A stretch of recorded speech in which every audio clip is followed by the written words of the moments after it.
Howdy, friend. Sam Houston here, hoping you're living in high cotton. And if you're lucky enough to be in Texas, I know you're most of the way there. Now enjoy your daily dose of Texas history and Texas pride. Howdy, friend. Welcome back to the Feed Bandit podcast and your Texas History Roundup for March 13th. In 1836, General Sam Houston elected Erastus Deaf Smith and Henry W. Carnes to conduct a second spy mission to San Antonio. Houston then sent a report to James T. Collingsworth, chair of the convention's military committee on the forces at Gonzales and the probable fate of the Alamo. That same day, Smith and Carnes came upon Susan Dickinson, her daughter, Negro guide Ben, and Colonel William B. Travis's slave Joe. Dickinson confirmed the fate of the Alamo and told her story to Houston that evening. Houston was given General Antonio Lopez de Santa Anna's letter warning settlers of their fate if they resisted. A scout reported that a Mexican force under Santa Anna had left San Antonio and planned to reach Gonzales either Sunday night or Monday morning. And this was Sunday. With this alarming news, Houston ordered his army to prepare to leave Gonzales by 11:30 p.m., and late that evening the long retreat began. It was last minute and hectic, and many townspeople evacuated with the army for protection. In 1848, the Texas legislature established a state penitentiary.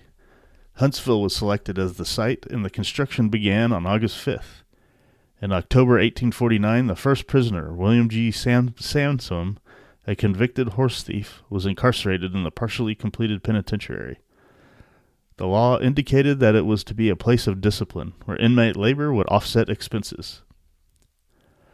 In 1925, at San Antonio, Charles A. Lindbergh earned his military pilot's wings and a commission as a second lieutenant in the U.S. Army Air Service by graduating first in his class.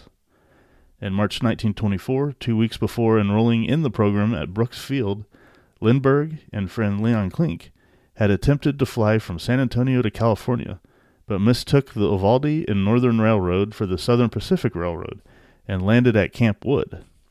In attempting to take off from the town's main street, Lindbergh clipped a telephone pole and crashed into Walter Pruitt's hardware store.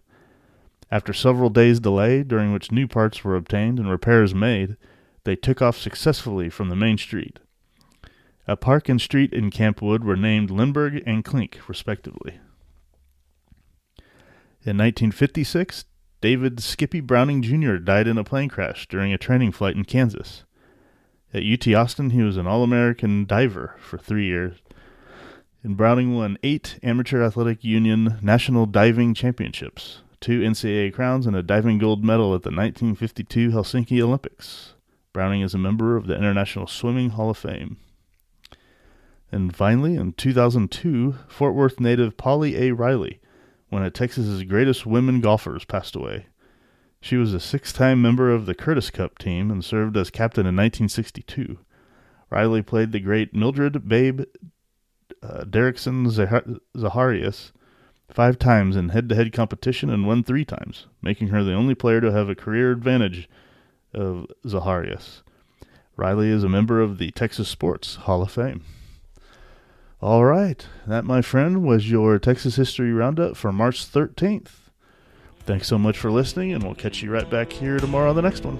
You take care. Well, there you have it. If you like our podcast, check us out at feedbandit.com. There you'll find awesome Texas First outdoors gear and apparel. Your purchase helps support the Bandits and keeps this podcast on the air, fighting for you and for Texas. Remember, preserve the tradition, protect the legacy. Until next time.